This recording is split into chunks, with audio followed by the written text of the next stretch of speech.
Good evening, and thank you for attending the July 17th regular board meeting. At this time, Dr. Rock, can you please call roll? Mrs. Elba? Here. Mrs. Gator? Here. Mrs. Moomin? Here. Mr. Freeman? Here. Miss Mitchell? Here. All members are present. If we can stand and recite the Pledge of Allegiance. Pledge allegiance to the flag of the United States of America and to the republic for which it stands, one nation, under God, indivisible, with liberty and justice for all. All right, we are at item 1.3, approval of the July 17th regular board meeting agenda.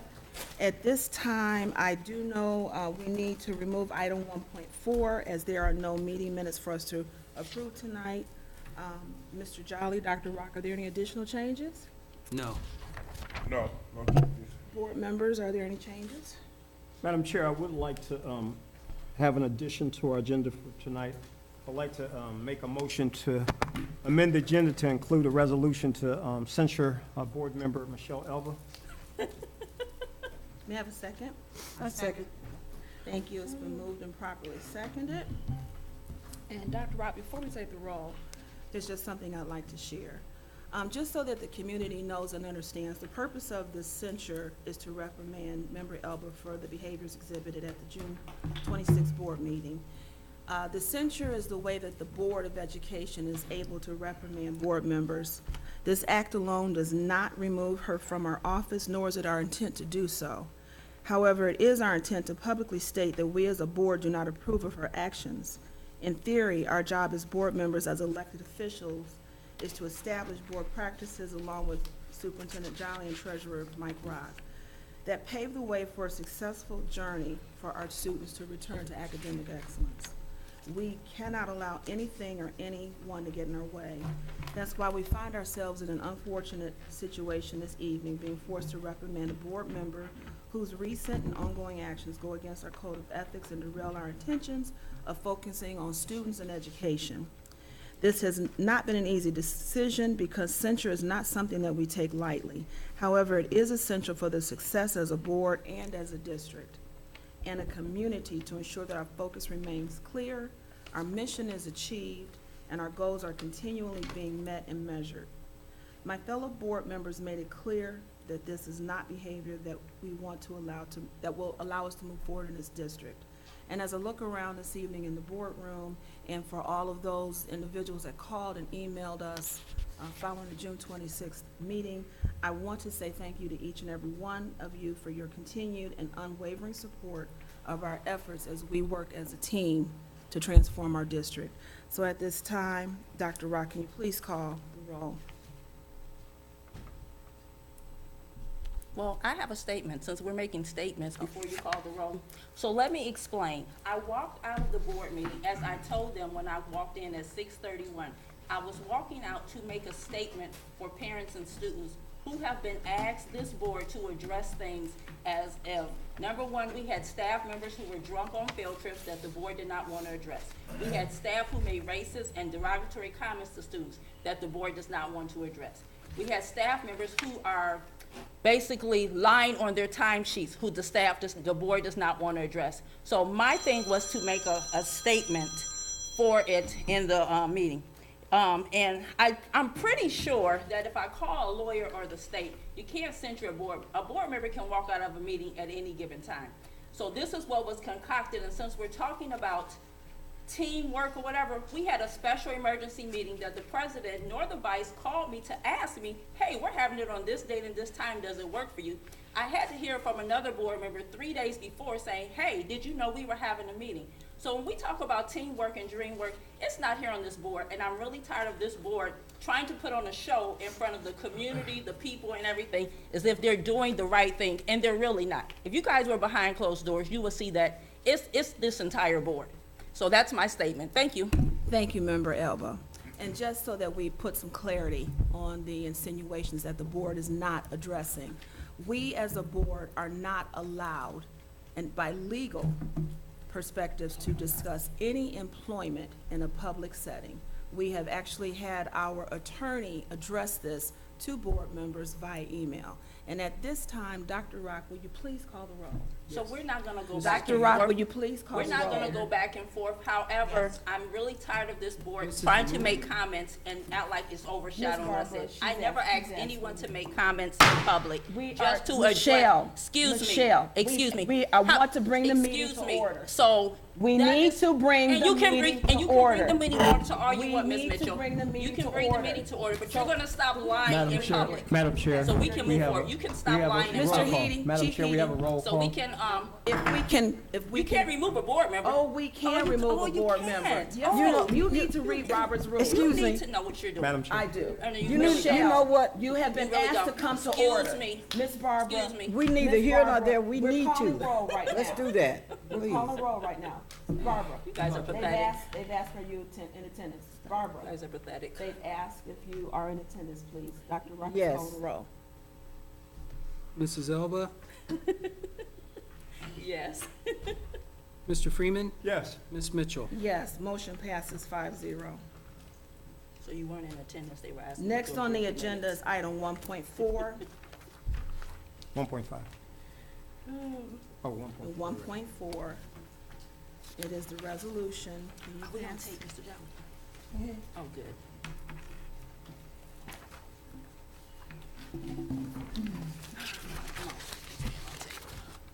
Vice President Ray Freeman moved for the adoption of the following resolution, whereas the Warrensville Heights City School District Board of Education's meeting on June 26th, Board Member Michelle Elba left the meeting before its completion without legitimate excuse. And whereas Ms. Elba chose to leave the meeting despite the fact that several important matters had not yet been deliberated and voted upon by the board. These matters included the approval of contracts involving significant amounts of money for vital services throughout the district, the purchase of educational technology for students, the purchase of supplies and necessary equipment for fall and winter sports programs, and the approval of employment contracts for district staff members. And whereas Ms. Elba's conduct is a derogation of her duties as an elected member of the board, and it undermines the board's mission to serve the community and benefit its children. And whereas the board desires to publicly censure and reprimand Ms. Elba based on her misconduct. Now therefore, be it resolved by the Board of Education of Warrensville Heights City School that the board hereby publicly censures and reprimands Ms. Elba for leaving its June 26th meeting prior to its completion and without a legitimate excuse while important matters involving the district's finances, supplies, equipment, program staff members had yet been deliberated or voted upon. The board believes that Ms. Elba's conduct amounts to derogation of her duties as a public official and undermines the board's mission to serve the community and benefit its children. This conduct violates Board Policy 0123, and the board hereby denounces and repudiates her actions. Section 2, it is found and determined that all formal actions of this board concerning and related to the adoption of this resolution were adopted in an open meeting of this board, and that all deliberations of this board and any of its committees that resulted in these formal actions were in meetings open to the public and in compliance with the law. This motion was seconded by Member Mimi Gator.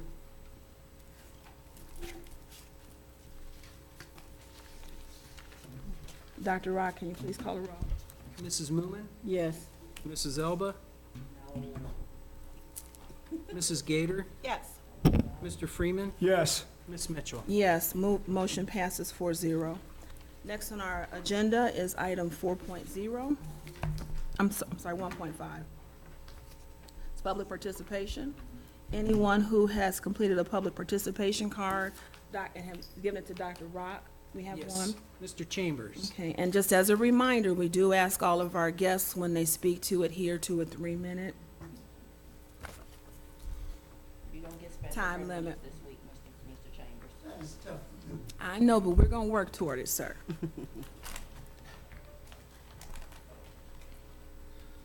Before I start, I would like to ask the board one question. What does it mean when a student is homeless? Does that mean that he or she doesn't live with their parents and they are paying their own rent to live with someone else? Can anyone answer that question? It's actually both of those examples. You're asking the board to answer it, or you asking Yeah, administration? anyone on the board? Oh, So okay. for me, to be homeless in this district, all you have to do is say you're homeless. The law does not require that you show proof that you do not have a place to live, because people can live in their car or anything like that and say that they're homeless. We're going to actually direct, oh, Mr. Jolly's back. Ms. Rudolph is here as well. She can provide a true definition of how we define homelessness in the district. And Mr. Brewer, you follow that? Good evening. Homeless is anyone is pretty much in a financial situation that cannot afford to be in housing or in a situation on their own where they live with someone. They can say that they are homeless as a result of this state. And they do a financial check sheet that are received to us to financially verify if those facts are correct. But it is some critical information that she verifies in order to deem them homeless. Now my 3 minutes starts. All right. Jonathan, can you reset the timer, please? And Mr. Chamberlain, I want to also add that a lot of times it's your last known address. If your last known address is Warrensville, Warrensville is still liable for the education of that child until they have a legitimate home address. It's called the McKinney-Vento Act. Right. So that law makes us liable, responsible for those students until they establish another residence. Right. Now my 4 minutes start. Your 4 minutes. Okay. 3 minutes. Your 3 minutes. My subject matter was, what else does the public school system mean to seniors? Here I want to kind of speak for seniors in your presence to let you know their situation. Here recently, you passed a levy at 76.9%, which was practically unheard of. Yep. And you could say that most of the people that vote for that levy had maybe a yearly income of $50,000 or less. But due to the situation in our country for the last 12 years, the seniors, homeowners here, lost $20,000 to $50,000 on their home. That is saying they had a decrease in their net worth because of their home.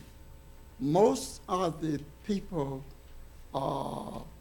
net worth is tied up in their home, which is non-liquid. And I just want to march you through the life and the competitive things that a senior citizen is contemplating to do to keep his or her head above the water. I'm going to tell you something that they can't do or are afraid to get into. First of all, they can't make a big push with mutual funds because they do not have the time to take care of the valleys and the peak. They have to learn how to cut off the peak and fill in the valley and get a straight line on their income, what they have.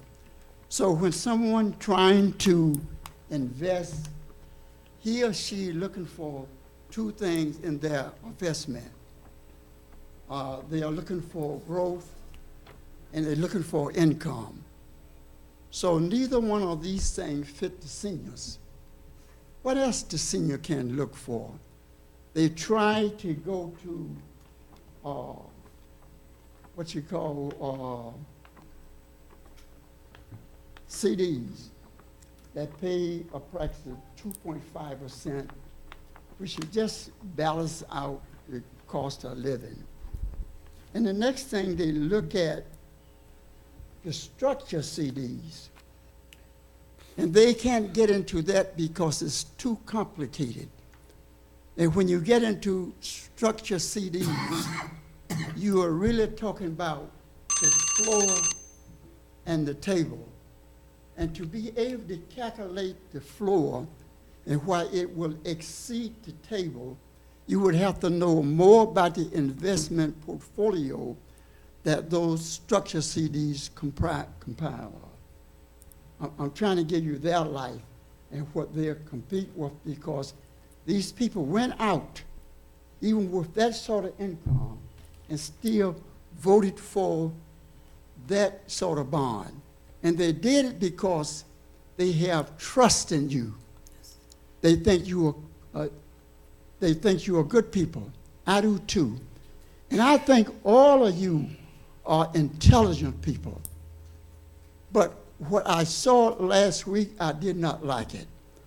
I saw something like that happen in July 1969, which would be exactly 49 years and 11 months. We had a walkout. But there's some side effect to that. The business world are looking at you. How are you performing your duties? And I hope that you can work together to be able to clear these so-called Tommy Rock things, clear them up, and work together while the community could understand what you are doing, and we could go from there.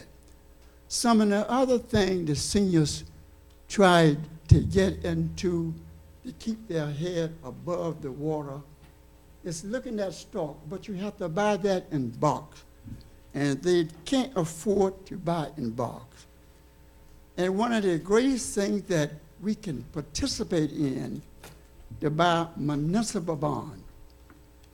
The reason municipal bonds are very good because by the Moody analysis, for the last 42 years leading up to 2011, the AA bond has paid their funds, have paid their interest every year. The AA bond has paid their interest 99.9% for the last 42 years. And so if seniors have the fund to participate in that, and by the way, that sort of yield is non-taxable. State, city, and federal is non-taxable. So if one can get into that, and what some of the seniors have done, and I've lobbied the SBU, the UBS, United Bond of Switzerland, to set a certain amount of fund aside while they can buy. Some of the people participating in that with thousands of dollars. Here we are, people that do not have much money, going and buying bond to help the school system. And when you help the school system, you help everyone because that raised their net worth.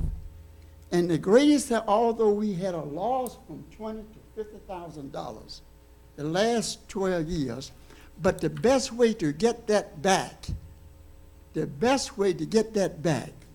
is to increase the quality of the school and the output of the student body to a higher level to be better grade.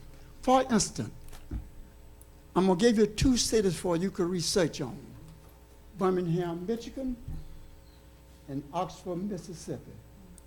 Total different location. In Birmingham, Michigan, the public school system there has a turnout on an SAT. The student that graduated, they average, and it was, I understand, it was smoothed down to 1,400.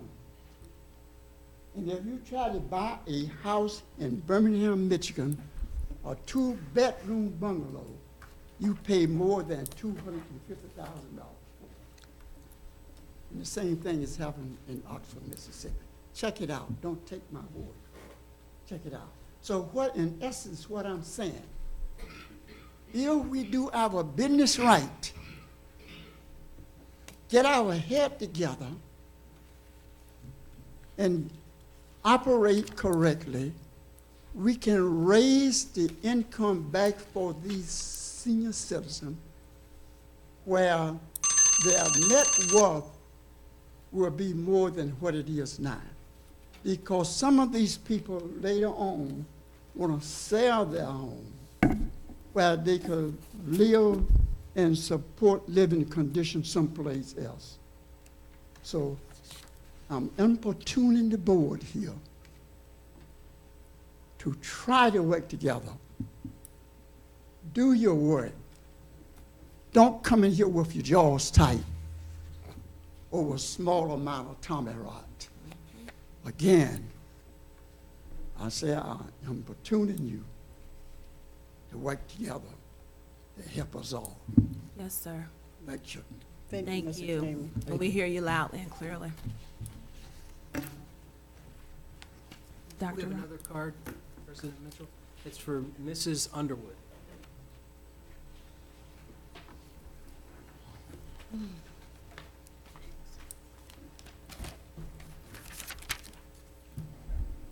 Hello, my name is Crystal Underwood, and I have been here for about 30 years, and I really would like to piggyback on what he's saying about teamwork.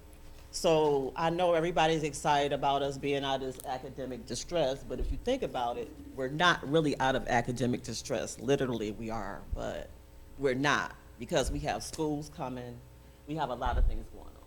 So basically, everybody needs to know what their position is, and then they need to know how to bring it to a team and work. If you can't do that, and you can't really bring anything to the table, I don't think that we should pay you, and we should let somebody else get the job. So, but we do need to educate our kids, but it take a community. Then the seniors, it's good they could get money, but they could come help the schools, just come help somebody read, volunteer in the lunchroom or something. We do need to pull together, and that's all I'd like to say. Thank you, Ms. Oh, and be Underwood. careful. Watch who's doing what. When election time is coming up or whatever it is, when it's time to hire people, get rid of them or don't vote for them. So start watching, pay attention. This is your community. It's time for us to take it back. Thank you, Ms. Underwood. Dr. Rock, is there anyone else? No more cards. Okay, thank you. Thank you. At this time, we'd like to move to item 1.6, superintendent updates. Good evening. Good evening. Good evening. And I'd just like to just thank Mr. Chambers for his impassioned speech. I did meet with Mr. Chambers this week, and he did share with me some things that I will be bringing to our academic team, the PRP, which I'm going to apply to my life, which is which is preparation. P is participation, which is, and it's also being present. On a daily basis, you gotta, whatever you do, you gotta be present, you gotta be, participate, and then this is for our students, not on the phone or not distracted, but you gotta be there. And then you gotta participate at your fullest capacity. And then the PR is rest. So once you participate, you come home, and you take a little time to yourself, and you rejuvenate your battery, and get your battery rejuvenated. And you eat your dinner. And then the final P is prepare for the next day. And Mr. Chambers and eloquently shared to me, the process, something that I want to share with our students, because it basically what that is a study habit that students can obtain. And if they obtain that study habit, they will be successful. If they go to school every single day and they participate, they're present. If they go home and not get on Fortnite and all these other distractions and truly rest, and then if they start to prepare for the next day, review the lesson, do their homework, read in advance, they will be successful. So Mr. Chambers, I'd like to thank you, and I do would say that part of me wanting to come back and serve this district was because of people like you who provided me an opportunity, who provided a school district that prepared me to go into the world to be successful. And with that, I felt an obligation to come back and give back and to ensure that all our students that come behind us have that same opportunity. So I give my commitment, and I know our board also shares that sentiment, that we're gonna do everything in our power to ensure that our kids are advanced and reach their potential which then helps everyone because if our kids are reaching their potential, the scores would be where they need to be, and house values will increase and everything. And it does take a team. It takes everybody working together. And team is collaboration. Team is, some uncomfortable conversations and working together. And I think, everybody has to understand how to be on the team. And that's something that we will continue to strive and work toward together, because this community does deserve the best and our students deserve the best. And I think that, and Mr. Chambers was there 4 or 5 years ago when the state came to us and said, build new buildings. And, we didn't have a clue how we were going to get that done, didn't have an idea, no thoughts. And our steps have been ordered because of the faithfulness and prayers of the elders. And we've got to a point where no one could comprehend $110 million invested in Warrensville, Tri-Cities community. Randallwood is demolished and going down. As I'll share later, the state came through with all the money, $20 million from the state to build new buildings. I would say that that's progress and work toward the goal that you guys, Ms. Underwood, have charged us with, is moving the district forward and working in collaboration and ensuring that our students get the resources that they need. Of course, in any organization, I say this continuously, that nothing's perfect. There's always things that happen, situations that occur, and my challenge has always been, if we know, we'll do something. If we don't know, we can't. Sometimes in my 4 years here is that, there's an unwritten communication system in our district that sometimes things don't get up to the top or get to the right people. People have a pattern of, causing disruption. They know how to give information and not fully give information to people. And that's people who work for our district, that's people, parents and various different people. But every day we sit, I'm at the board this summer, people come up there and they have concerns, they sit in the hallway, we meet with them and we try to solve problems. It's oftentimes when those people don't come, and they use the informal channel, we don't get to solve problems the way people might want. So I say that this, and I know this is a public session, and it's on YouTube, and for not, the Board of Education is at 4500 Warrensville Center Road. Anybody's welcome to come anytime with any concern. You can sit there, somebody will meet with you. If I'm not there, Ms. Kenya will meet with you, Dr. Caver will meet with you. We will meet with you and we will try to solve your problem. It might not always be how people want it, because everyone has different situations and circumstances, but we gotta know to solve it. So that's my charge to the community. If you have an issue, 4500 Warrensville Center Road, 865-4736 is directly into my office. Please call and we will do our best. And again, I would say we're not perfect. We do not solve every problem. Every situation is not handled 100% correct, but we are striving for perfection. That's our goal, is to strive for perfection on a daily basis, and we'll continue to strive for perfection until we get there. And I don't think it's a human being alive that's perfect, that makes all the best decisions and handles every situation correctly. But we're gonna try. But I implore the community, the parents, seniors, come to the board, 4500 Warrensville Center Road, 865-4736. Call us directly, and we will do our best. So the superintendent's report, I want to go through some things tomorrow. Great day in the history of Warrensville Heights. First time that I know of is that we are hosting a national conference here. The Whole Brain Teaching National Conference. I'd like to thank the curriculum team, led by Dr. Caver, for getting the commitment from Whole Brain to come to Warrensville Heights. We have 400 educators from throughout the country here tomorrow. The kickoff tomorrow, 8 a.m. It will be a great experience, and again, another highlight from Warrensville Heights for people all over the country to trust us enough for us to host a national conference. Also, Westwood was named a model school. This is a very prestigious award for one of our schools to be recognized on a national level for the great work that they're doing. Principal Vaughn and the teaching staff have doing outstanding work. It's evidenced in their test scores, over 40–50% increases in reading and math in 3rd grade. Again, Mr. Chambers and the community, the work is being done to get us where we need to be. Rising Stars program. This program is a partnership with Nova and Tri-C, which we prepare 8th graders to take college courses in 9th grade. So initially in 8th grade, we test the students, and then we have students who qualify to take college credits. This year, we had 13 students who were just at the crisp of making the grade to take college courses. So with Nova and Tri-C, and Nova foots a lot of the, pretty much in the Nova Foundation, along with the Tri-C Foundation, pays the bill on this. And what happens is our students go to a 6-week intensive college preparation course.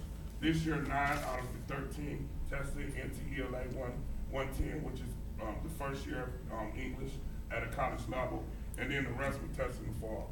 Also, and I will share this data at our next meeting, we are testing our 7th graders now for college courses. Last year, we had 1 8th grader who qualified for college courses. This year, so far, we have 5 that will be taking ELA 110 in 8th grade, and we also have potential some others. So we could have up to 13 8th graders actually starting college next year.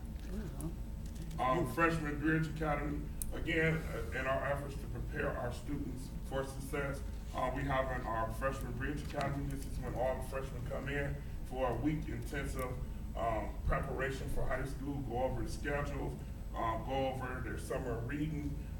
They'll be going over some test-taking skills, meeting the teachers and the principals. Again, we're trying to prepare our students for success. So these 9th graders will be here next week. Also, we have freshman orientation family night where the freshmen come in, get their schedules, and also get their Chromebooks.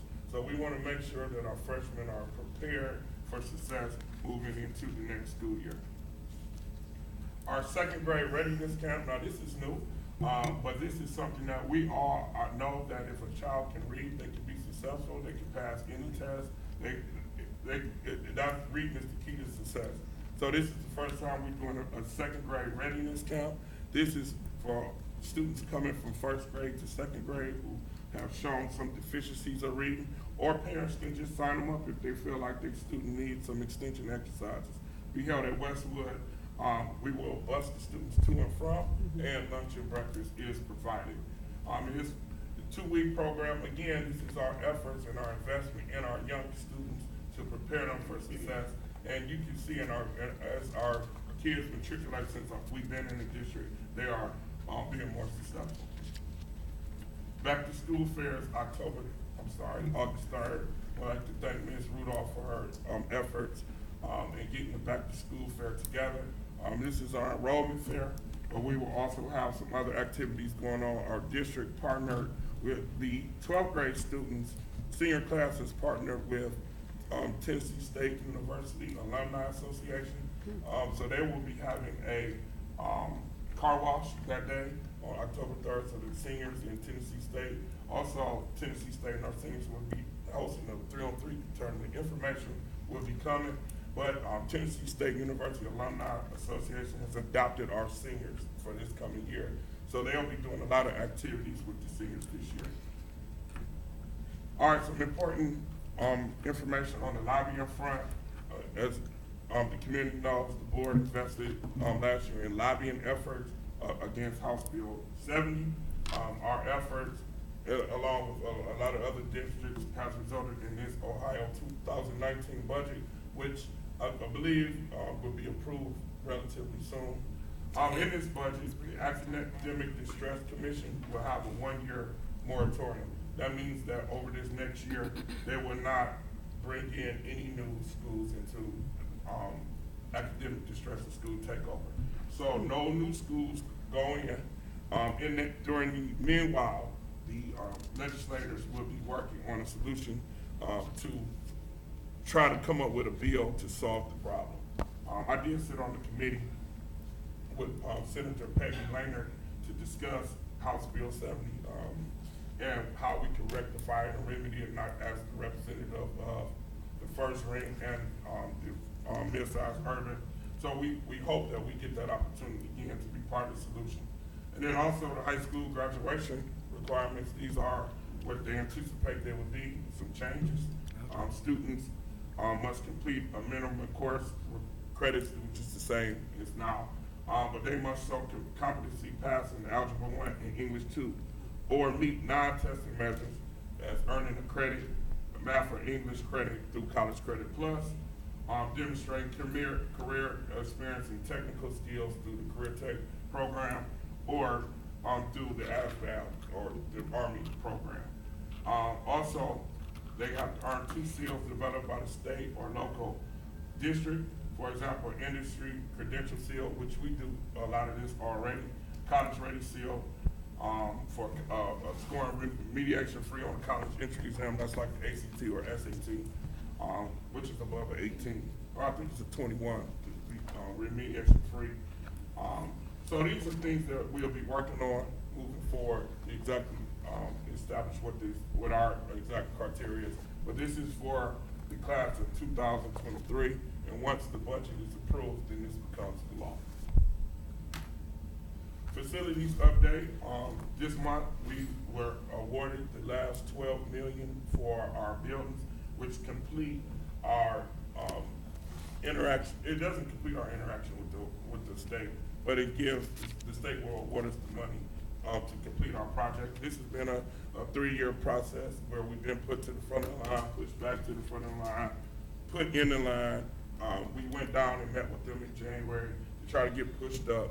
But we finally got to the finish line, and we're there, and we got our $12 million. So the next steps is that we will now be hiring an architect, and this process will all start in September.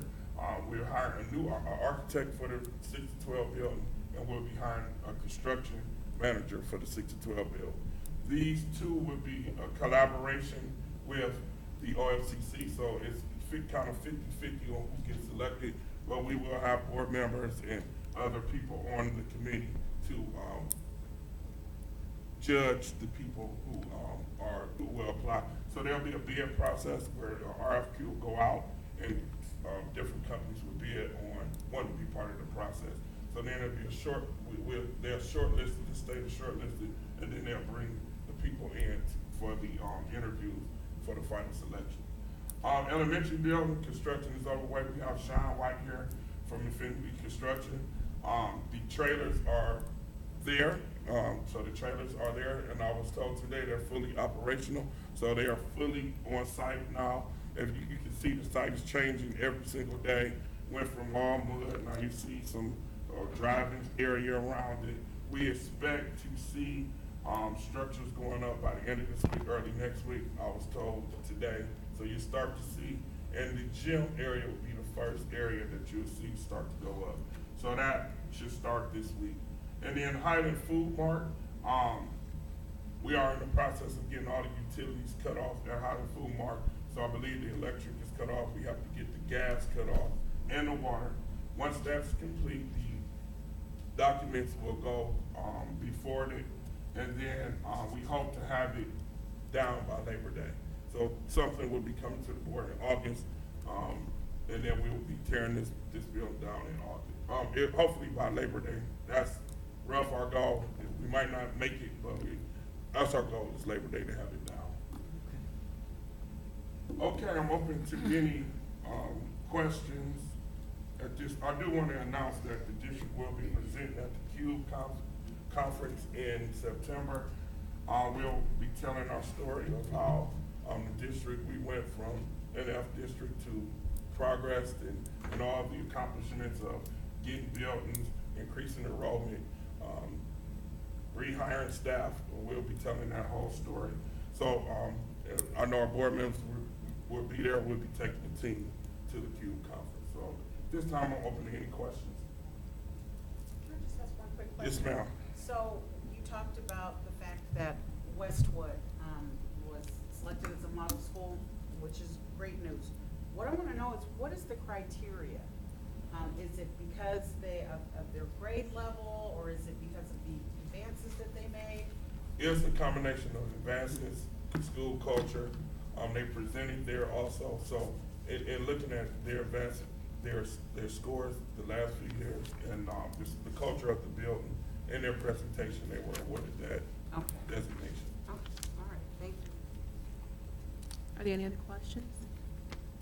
Madam Chair, I just want to thank Superintendent Jolly, all the hard work you're doing. It's coming to fruition. All of the things that you put together for this board in 2016, I want to thank you for all your hard work. So that's it, Madam Chair. And I echo those same sentiments. It's been a journey. It's one that we're not quite complete. And we're just going to persevere and press on toward the mark. And I also want to say thank you, Mr. Jolly, because if you don't understand your role, you will never reach your goal. And I think we all around this table is for the same goal, the success of our children. That's the bottom line. And we want the opportunity for them to be given the opportunity as any other district. And if you notice around Cuyahoga County, most schools new schools are being built. And it's time. It was really time for us to step up.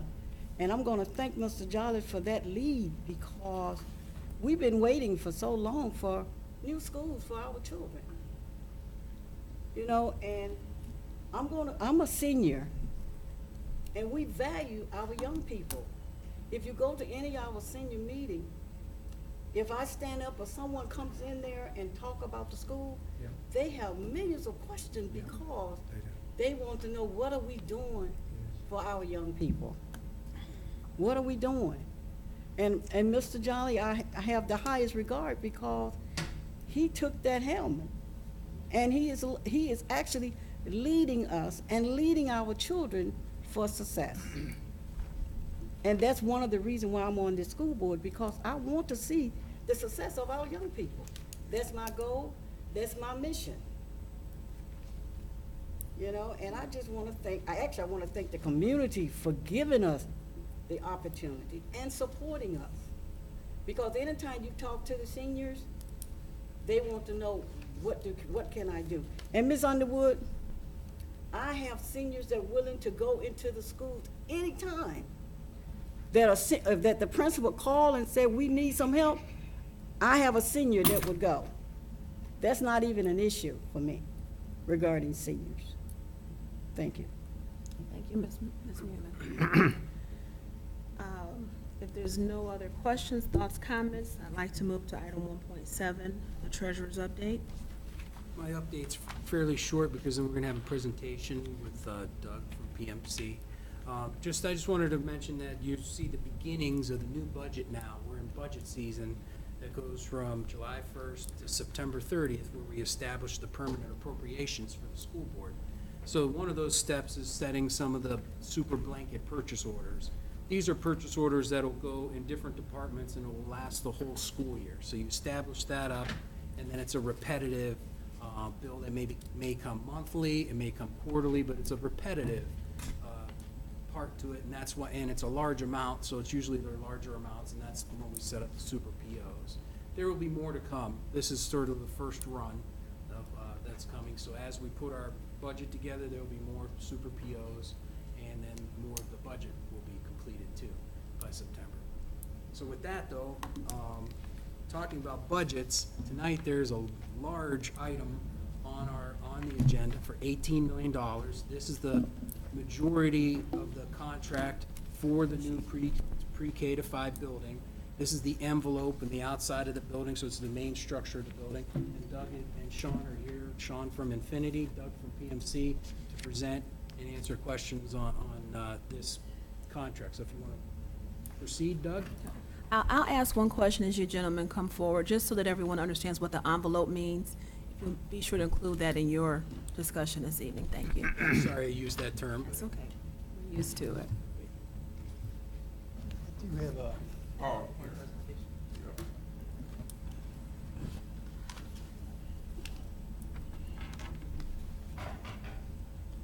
Hello, thank you. I'm Doug Myers from PMC. I know that you have the GMP number 3. What I did prepare, I'm sorry I didn't get to you earlier, is kind of an executive summary to kind of walk us through together the big picture with the GMP, a little bit about where we're at, and a little bit of assurance on the costs, and that we've reviewed it, and then we can get into any questions that you might have. Okay? So basically, we are here tonight, as Dr. Rock said, to request approval for GMP number 3. This will be our last GMP for the project, and then we'll have any questions. So items to note, we are under budget. With this GMP, this is the last bid work that we have for the GMP for Infinity. And so I'll get into some more details a little further on as to the other GMPs. But as we add all those up to date, and as we're progressing forward, we are under budget. The GMP, as you know, we work closely with OFCC. And as we've gone through the development of the GMP, it has been reviewed by our office, by Mr. Jolly and our team, and with OFCC. The work is to be substantially complete on November 20th, and that will give us time to go ahead and to move into the schools here in December. And what's included in this GMP, which is a little development than what we had initially planned, is we're including allowances for technology and for the fixtures, furniture, and equipment. So we've identified numbers within the GMP that the team will work towards. And the reason we don't buy those early on is, you know, a year from now, the technology is going to change a little bit, and we want to make sure that we can get the most current technology. So we're working closely with the district technology group, and they'll stay involved in the project. And so that's why we put those allowances in. This was able to go ahead then so that we can clearly identify all of the costs for the project now. Some other items to note is that there are some alternates that we requested. We do those as kind of a budget management tool and also as a wish list to make sure we're coming in under funds. As we're working with the OFCC, they've requested that those be identified as a change order, so that those items, we will be coming at the next board meeting for request for approval for those items. As we see the budget and everything we have tonight, we've already included those in the budget, so that if they're approved, we already have the funding for them. If they're not approved, then that funding will become available. Also at the next board meeting, we kind of have some reconciliation from the GMP number 1 that was issued. We have some scope that actually, as you know, we had some change orders, some unforeseen conditions. We were able to kind of bid out some of that work. And so we have some money coming back from that GMP. We also have some allowances that we did not use in that GMP. So there'll be a deduct change order that we'll see at the next board meeting.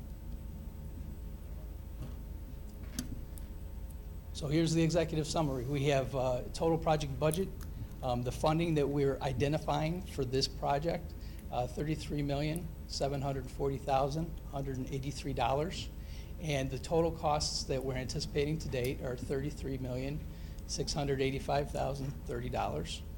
So that gives us an extra $55,000, which will roll into an owner contingency. So that's kind of the highest level that I can get for the project. So what makes up the $22 million for construction is actually the GMP number 1, which was already awarded, and that work is complete. So that was to go ahead and do the abatement, the demolition, and the site grading. GMP number 2, which you've also approved, that work is underway.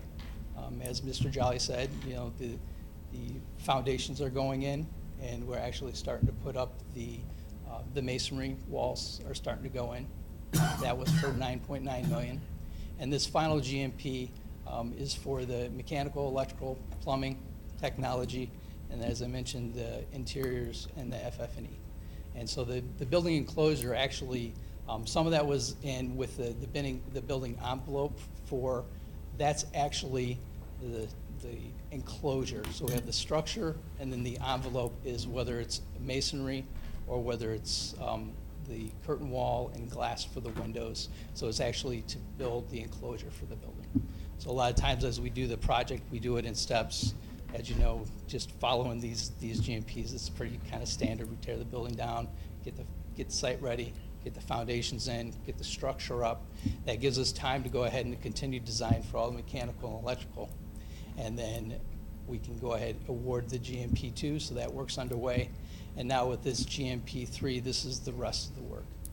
And so part of the reason why we're doing this now is we can go ahead and we can bring on the mechanical electrical contractors while the building is going up, so that they can mobilize, they can start doing all their submittals, all of those approvals can be made, they can start ordering the equipment so that we can stay ahead, so that when the building is up and starting to get enclosed, we can go ahead and start filling up with all the mechanical and technology and everything else. So the cost summary, and kind of as we did our little workshop, we explained we have construction costs and we have soft costs. So to date, I've kind of summarized our subtotal for the construction costs. That's the total of the GMPs, the $29.2 million. The alternates that we're going to be requesting is a little over $1 million, and that gives us $566,000 for the owner contingency. So then as we go forward with change order requests, that's the number we're going to be focusing on, so that we'll make sure we stay below the owner contingency so that we can forecast ahead and that that those funds are all in the project and that we're staying clear of exceeding the project budget. With the soft costs, that includes the architect's fees, that includes permits, that includes insurance and a lot of the soft costs, commissioning agent, so on and so forth. So those we're identifying as $2.5 million, and we have an owner soft cost contingency of $251,000. So it's the same thing. If we have amendments to architects, or if there's issues that come up and we need to bring on other professional services or other costs, we also have a soft cost contingency. And again, the kind of the strategy behind this is we manage both of those separately and we watch them closely so that we can make sure that we stay out of trouble financially.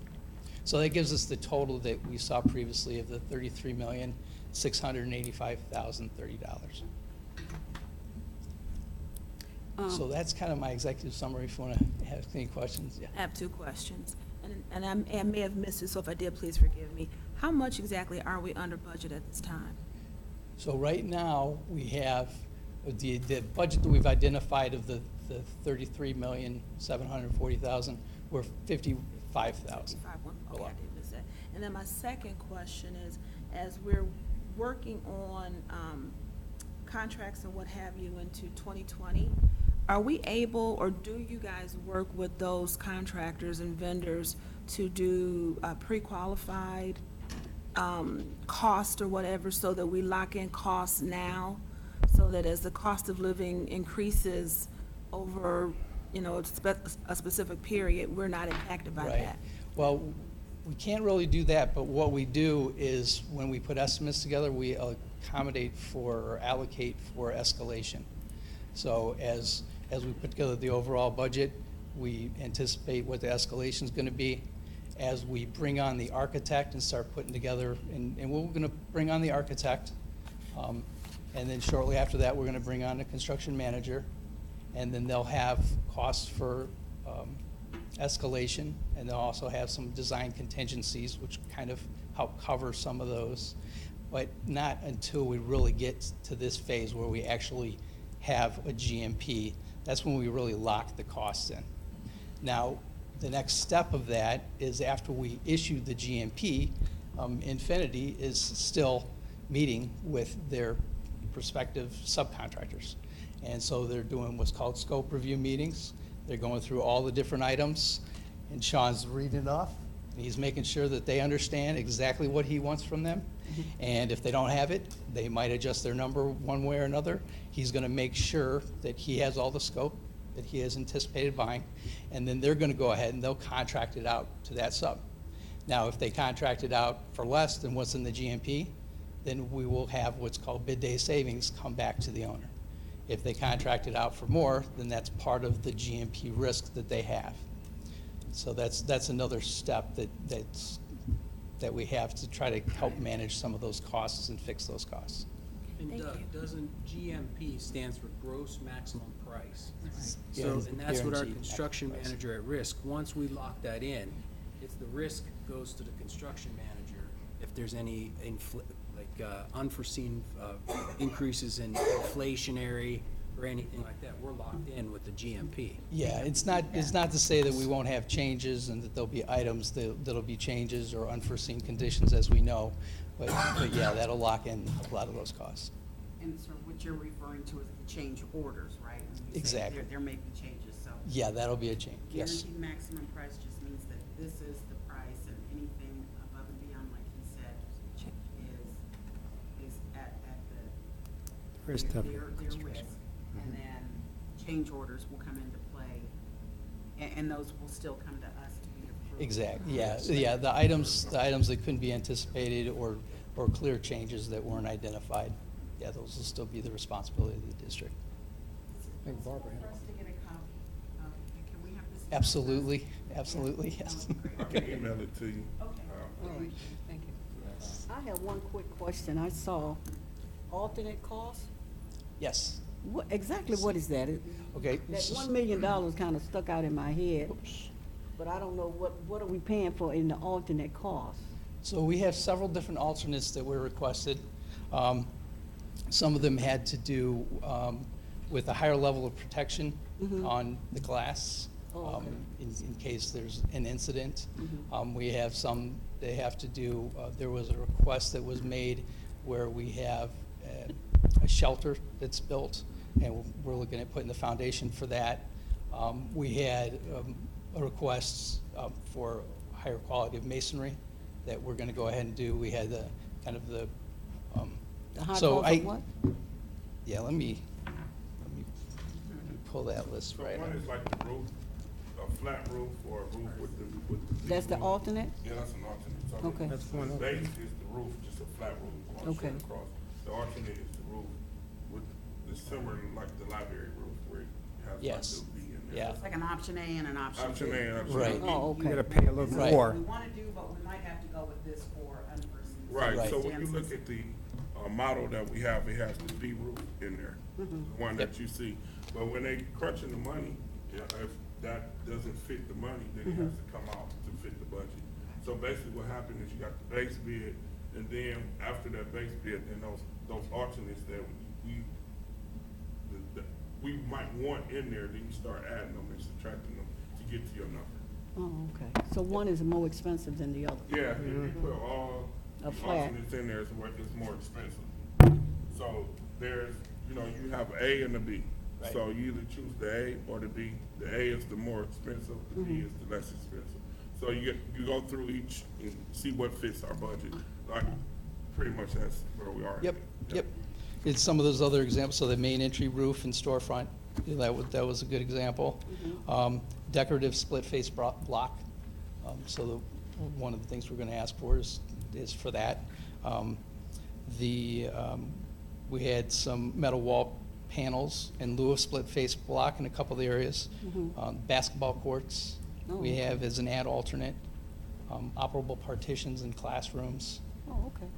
And I'll have this, a more detailed list with some descriptions of all of those. But as we went through the design process, there were things that we had some concerns that, hey, this might exceed the budget. So let's go ahead. They're not must-haves, but they're highly desirable. And so now as the GMP has come in, we look like we can go ahead and actually fit those into the budget, so. Oh, okay. And then also, Doug, there could be an option for the district if other things on the budget come in lower. Now that makes up opportunity to go to the alternates because you have budget available. Right. Any other questions, board? Thank you so much, Doug. Thank you, Dan. Great. That's it. Thank you. That's it. Thank you. Okay. Thank you very much. So we're able to go on with the agenda, or we? Yes. Okay, awesome. So at this time, I need a motion on the floor for item number 2, consent agenda, treasurer's report and financial recommendations, approving item 2.1 through 2.4. Madam Chair, I make a motion for the consent treasurer's report and financial recommendation, looking for items 2.1 through 2.4. I second. Thank you. It's been moved and properly seconded. Board, is there any additional discussion? So, Dr. Rock and Mr. Jolly, since you are asking to be paid for unused vacation days, how many days are you asking? Are you both asking? How many days do you have left? So in our contract state that we can cash in unused days. I currently have 15 days left. And, I'm not asking for 15 days, say it's up to 10. yeah, the contract says up to 10. I'm just asking how many I days? understand that. Okay. Just clarifying. Well, I knew what it said. I'm just asking them, how many days do they have that you're asking to be paid for? Maximum amount, 10 days, because I asked, so it's 10 So days. Dr. Rock had 10 days left, and Mr. Jolly had 10 days left? I'm asking Dr. Rock, I want to hear it from them. I hear that you said you asked them, but I had no clue that you asked them because that was, I guess, in another conversation. What'd you say, Dr. Rock? Yes. How many days? 10. Yes. Just for clarity, I believe you asked in May about balances, and we provided those balances for both Dr. Rock and Mr. However- I'm speaking, and Mr. Jolly, and at that time, they provided sick balance, they provided vacation taken to date, and they also provided the vacation that they had planned to take from that date through end of their contract year, and at that time, they also both stated that they would be requesting the maximum 10 days allowable allowance based on their contract for us to approve as a buyout. So I know that, but what was provided was from January to May, and my question was then and still is now, we never received from August 1 to January. So that's the reason for my questioning. Please stop trying to undermine my questions. I'm asking in total, in general. Thank you.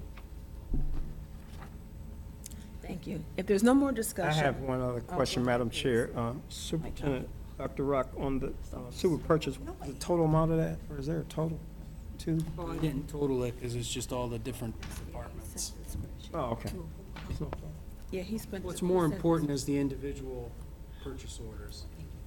Okay. I mean, I'm He just sent the asking. spreadsheet to us a bit ago with the breakdown of all No, I of them. got the breakdown. I didn't know what the total was of that super purchase. Would you just, for the sake of the meeting, call out the total dollar amount, please, If sir? you know it, do you know it? No, I didn't. Don't worry about it. That's what he was saying. Yeah, yeah. Oh, you Oh, did total, I'm sorry, misunderstood. The total's not as important as the individual purchase. Dollar, order. I just wanna line know it. items. I understand what you said. I just curious of what it was. It's a lot. But these are the bigger contracts. I got you. I just, And that's the reason that you do a super purchase order. I Otherwise, understand super purchase. I just wanted to know. you'd be doing a purchase order every 2 weeks or every. I got you. Every. Just curious of how much it was. Go ahead, Madam Chair. There's no further questions. Dr. Rock, can you call the roll for the vote, please? Mrs. Elba, Yes. Mrs. Gator, Yes? Mrs. Moomin, Yes. Mr. Freeman, Yes. Ms. Mitchell. Yes, motion passes 5-0. Next on the agenda is item 3. We need a motion on the floor for consent by superintendent's recommendation and presentations for board action administrative staff, item 3.1. Madam Chair, I make the motions for the consent superintendent recommendation and presentation for board action. Administrative staff, looking for 3.1, employment, reclassification of administrative staff, Lester McDonald. Have a second? I second. It's been moved and properly seconded. Board, are there any thoughts, comments, questions? If none, Dr. Rock, can you please call the roll? Mrs. Gator, Yes. Mrs. Moomin, Yes. Mrs. Elba, Yes. Mr. Freeman. Yes. Ms. Mitchell. Yes, motion passes 5-0.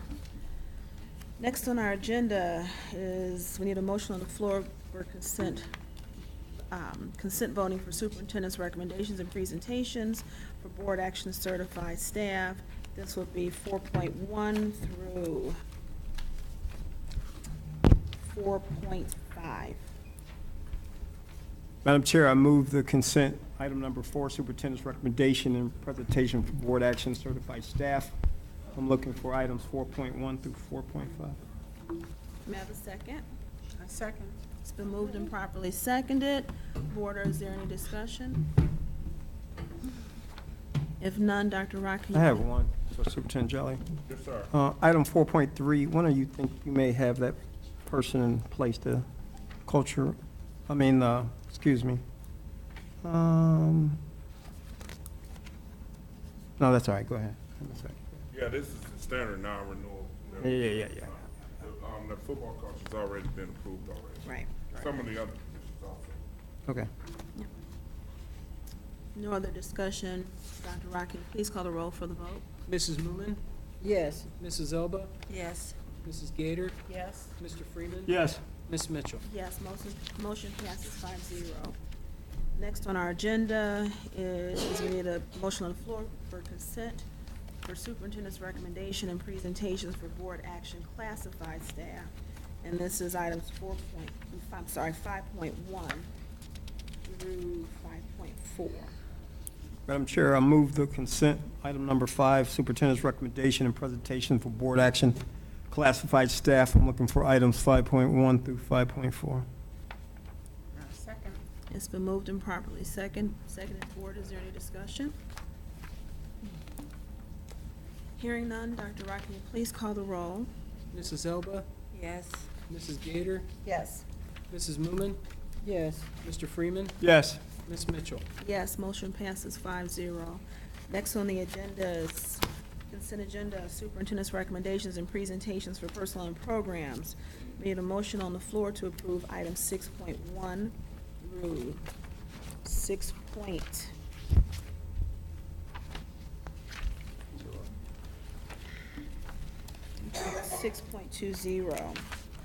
Madam Chair, I move that superintendent item number 6, recommendation and presentation for personnel and programs. I'm looking for items 6.1 through 6.20.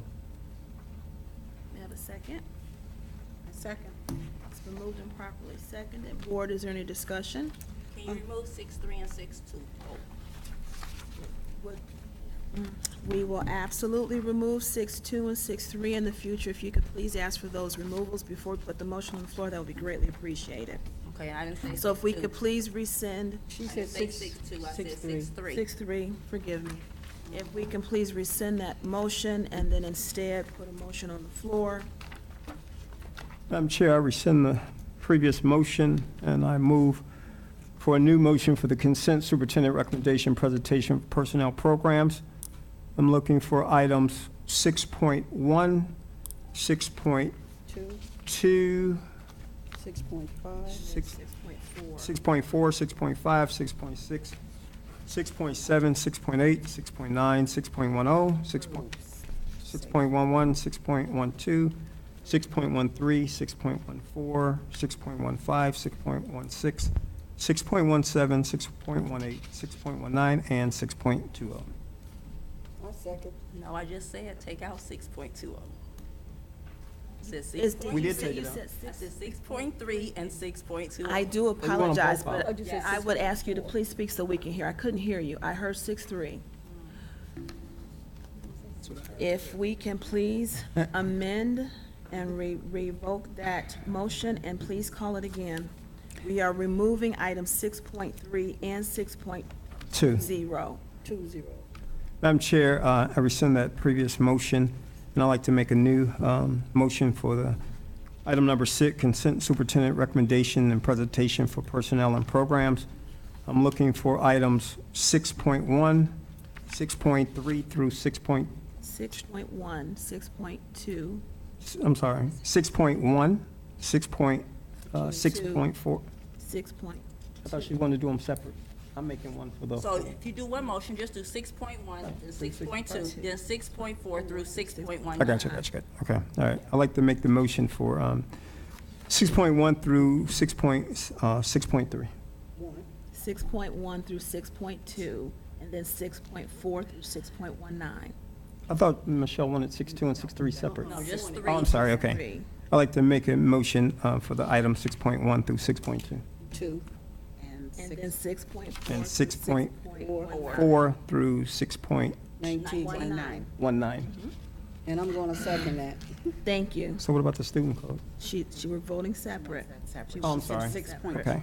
not 6.2. I got you. Yeah. I'm sorry. It's been properly moved and seconded.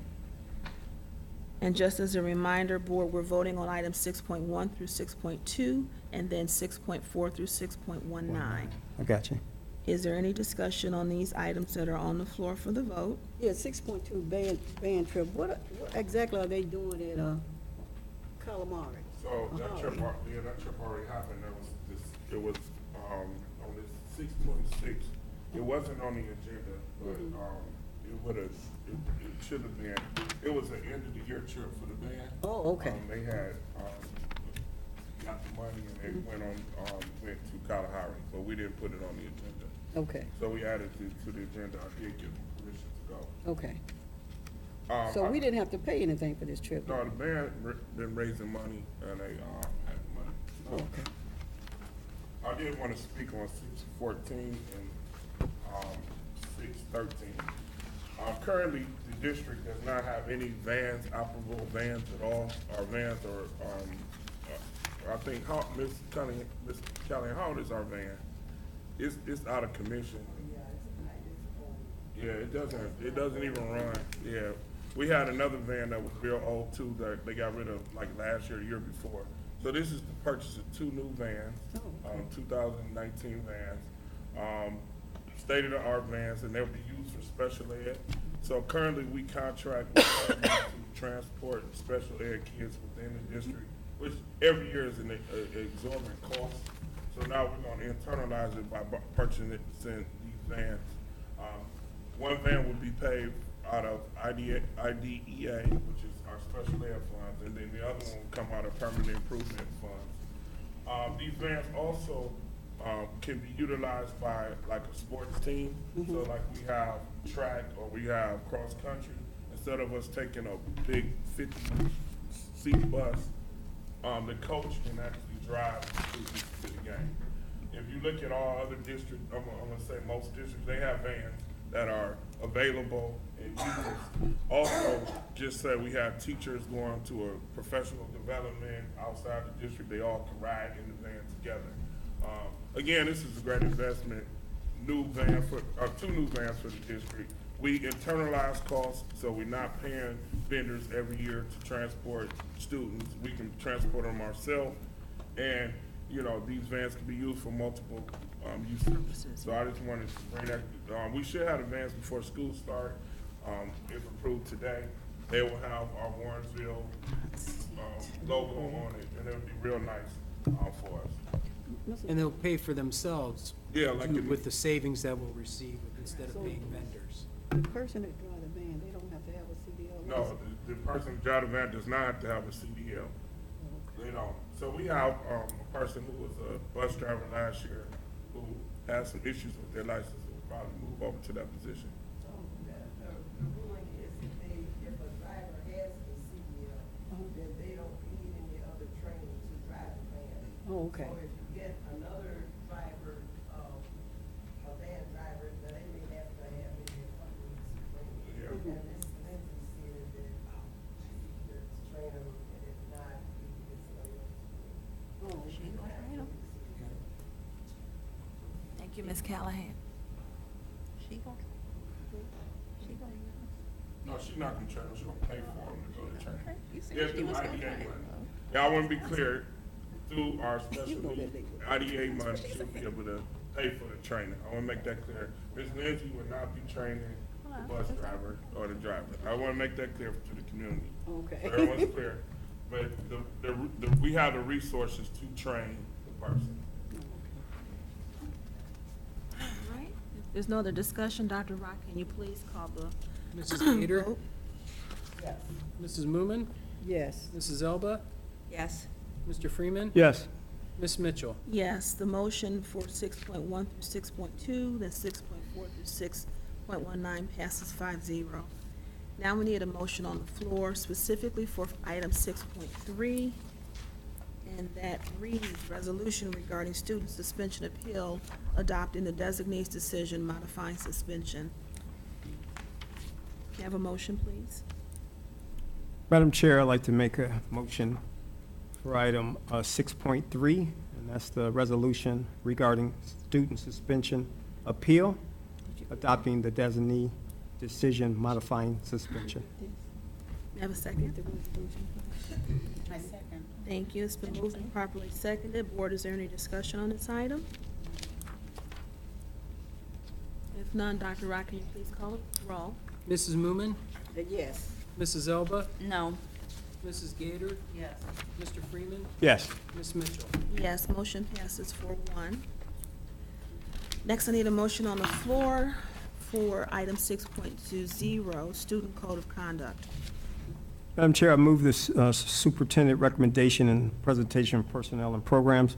I'm looking for the sole item 6.2 O, student conduct, code of conduct. You have a second?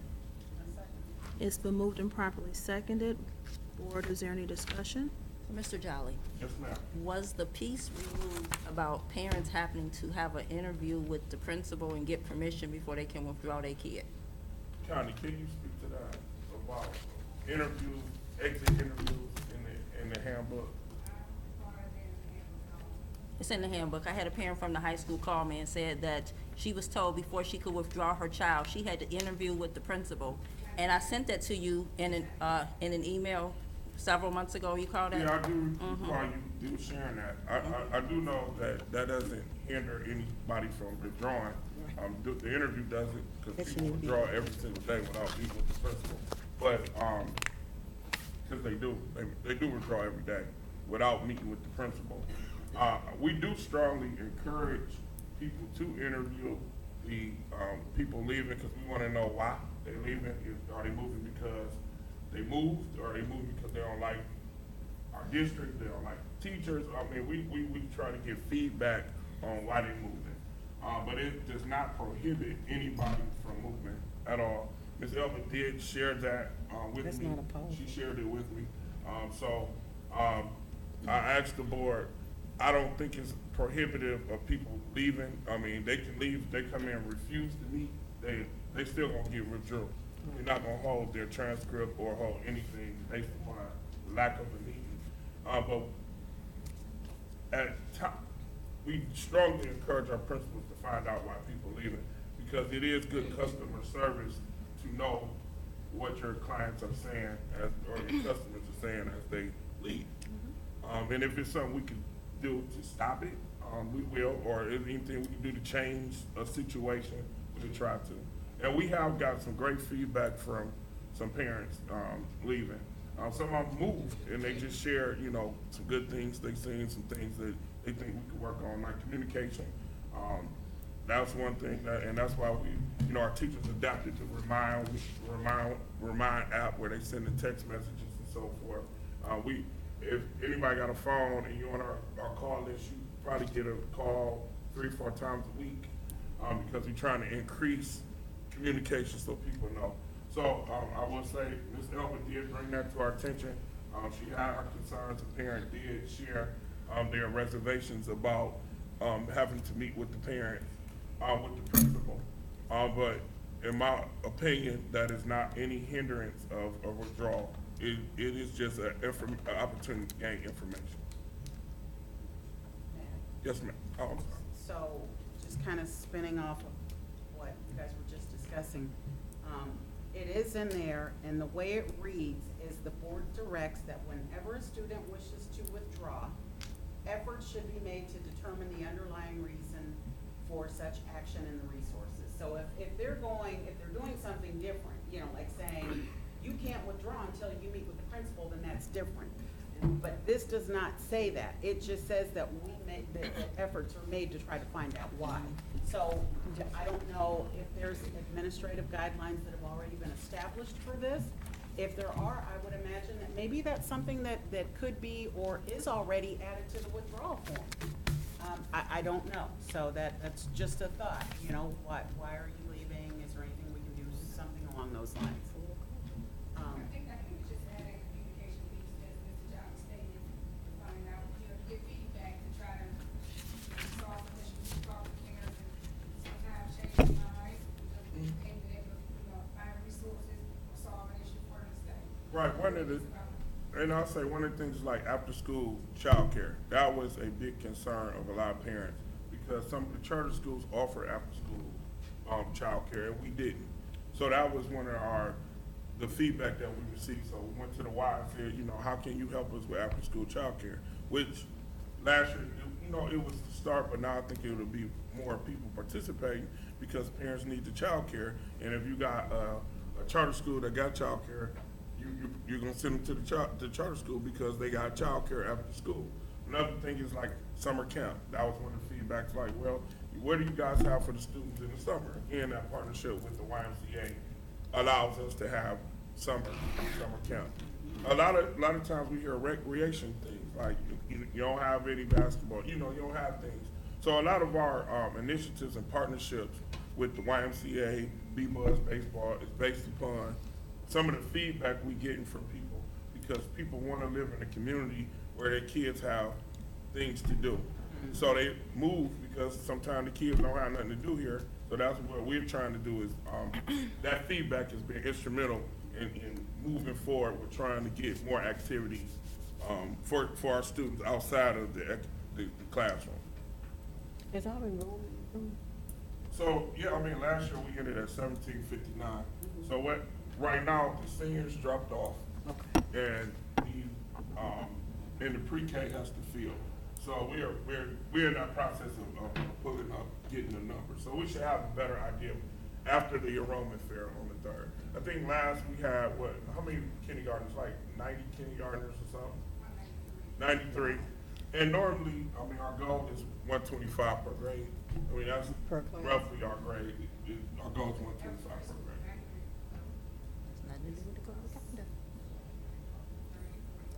Sure. And yeah, and normally what happens is after August, people, it's a rush.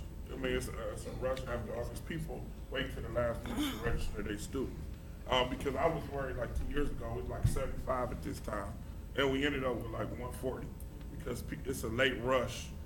And you know, we have a lot of apartment buildings in the community and people moving into the apartments in August.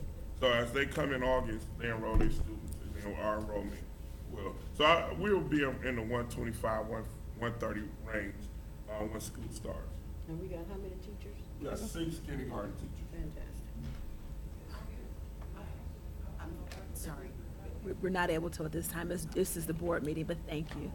I have several questions, if you guys don't mind, that I'd like to ask about this. I actually emailed you about this, and I meant to follow up with you, Mr. Yeah. Jolly. Remember that this was while I was in Texas the first time, so I apologize for not following up. I don't mean to put you on the spot.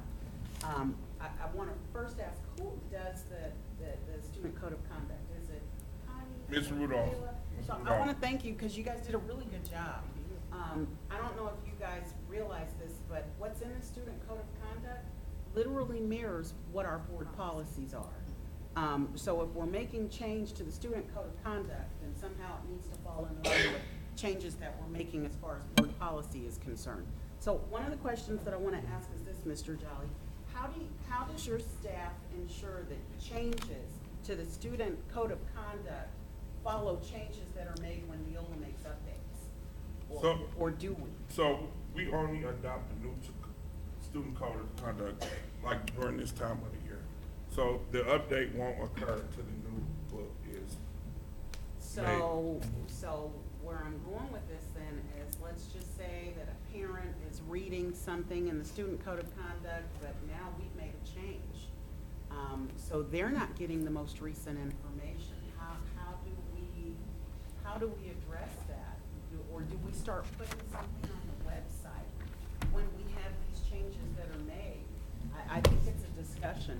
right. So I think the goal was to have the handbook mirror our policy, so there's no conflict at all with the policy and the student code of conduct.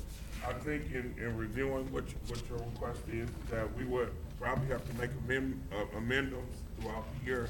And that's the only way that we can stay current with, as the policy changes, we will have to amend the handbook. That might not be a major project. I mean, it might be one rule or another rule or so forth. But that's the only way to do it is to amend it. So as things happen, then we will amend the student code of conduct, and then we can distribute whatever that amendment is to parents and students. And I think that's the only way that we can maintain it as being current. As things change, then we make the amendments and then distribute the amendments based upon the changes. So I guess what I would suggest to the board is, as we're reviewing policies, we might want to start, as we're reviewing policy updates, we might want to start comparing it to the student code of conduct and make sure that the content of the change does not change the way it's being read in the student code of conduct.